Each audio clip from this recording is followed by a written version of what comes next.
સમાચારમાં આગળ વાત કરીએ તો પાટણ નગરપાલિકાનું નવીન ભવનનું લોકાર્પણ દરમિયાન પાલિકાના પ્રમુખ અને ઉપપ્રમુખ વચ્ચે આંતરિક વિવાદ છંછેડાયો હતો। જોકે એકબીજા પર આક્ષેપબાજી શરૂ કરી હતી। જોકે પ્રમુખે પાલિકા સંકુલમાં પ્રમુખ સાથે લડી લેવાના મૂળ સાથે મોરચો માંડ્યો હતો। જોકે ગણતરીના કલાકોમાં વિવાદનો અંત આવ્યો હતો।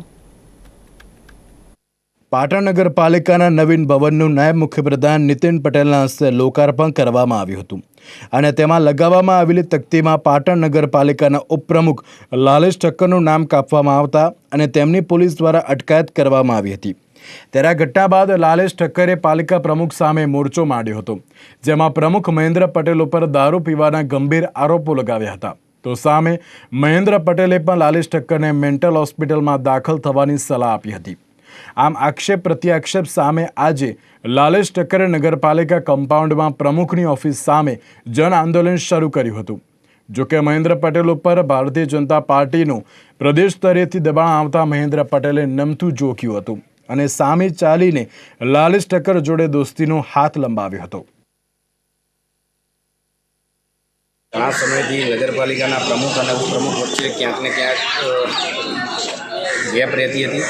અમારી જે વાત હોતી હતી અને ક્યાંક પ્રમુખ તરફી નિર્ણય કરતા હતા, જેનાથી અમે નારાજગી વ્યક્ત કરી ચૂક્યા છીએ, જે જગ જાહેર વાત છે।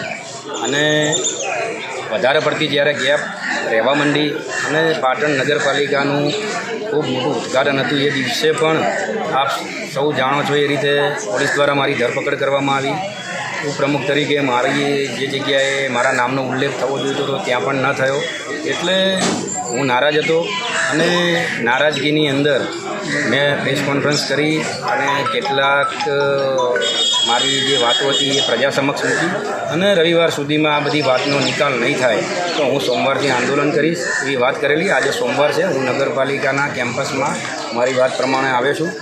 નગરપાલિકાના સત્તાધારી પક્ષના નેતા મનોજભાઈ પટેલ દ્વારા મને અહીંથી બોલાવવામાં આવ્યો કે પ્રમુખ સાહેબ તમારી સાથે ચર્ચા કરવા માગે છે અને આપ સૌની હાજરીમાં જ હું પ્રમુખ સાહેબને મળ્યો છું ને એમને મને વાત કરી છે કે એમની પાર્ટીના મોવડી મંડળ દ્વારા એમને સૂચના આપવામાં આવી છે કે આ ગેપ દૂર કરો અને વ્યક્તિગત પ્રમુખ અને ઉપપ્રમુખ આ રીતે જાહેરમાં લડે તેનાથી પાટણનું અહિત થાય છે અને જે કોઈ ઉપપ્રમુખની વાતો છે એ સાચી છે અને અઠવાડિયાની અંદર જ એનો જે ગેપ છે એને દૂર કરીશું અને ભવિષ્યની અંદર એટલે કે આજથી જ કોઈ પણ નાના મોટો નિર્ણય ઉપપ્રમુખની સંમતિ વગર ન કરવામાં આવે એવી એમને સૂચના મળી છે અને એમને મને ખાતરી પણ આપી છે કે હવે આપણે સાથે મળીને કામ કરીશું અને ક્યાંક ને ક્યાંક કોઈ વાતને લઈને તમને મનદુખ થઈ છે તો એનો પણ અઠવાડિયામાં નિકાલ કરીશું।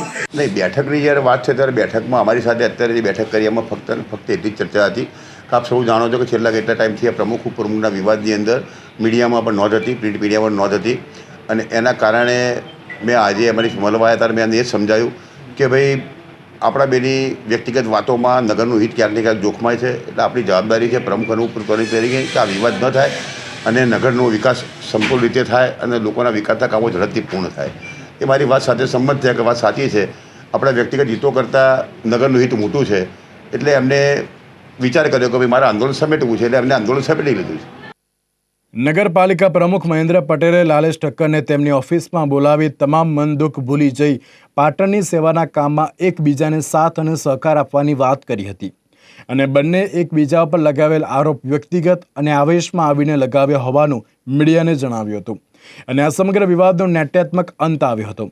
છેલ્લા ઘણા દિવસોથી પાલિકાની મહત્વની સત્તા પર બેઠેલા પ્રમુખ અને ઉપપ્રમુખ એકબીજા પર આક્ષેપો પ્રત્યાક્ષેપો કરતા હતા અને પ્રજાના વિકાસલક્ષી કામો અને પ્રશ્નોનું નિરાકરણ લાવવા સહિતની કામગીરી અટકી પડી હતી। જો કે નાટ્યાત્મક રીતે વિવાદનો અંત આવતા શહેરની સમસ્યાઓના પ્રશ્નો અને પ્રમુખ ઉપપ્રમુખના વાદ વિવાદ વચ્ચે પીસાઈ રહેલી પ્રજાને હાશકારાનો અનુભવ થયો હતો। જો કે મહત્વના હોદ્દા પર બેસી વ્યક્તિગત જશ માટે આવા પાયાવિહોણા વિવાદો યોગ્ય છે ખરા, તેઓ પણ સૂર ઉઠવા પામ્યો હતો। નીરવ ચક્રવર્તી, નિર્માણ ન્યૂઝ, પાટણ।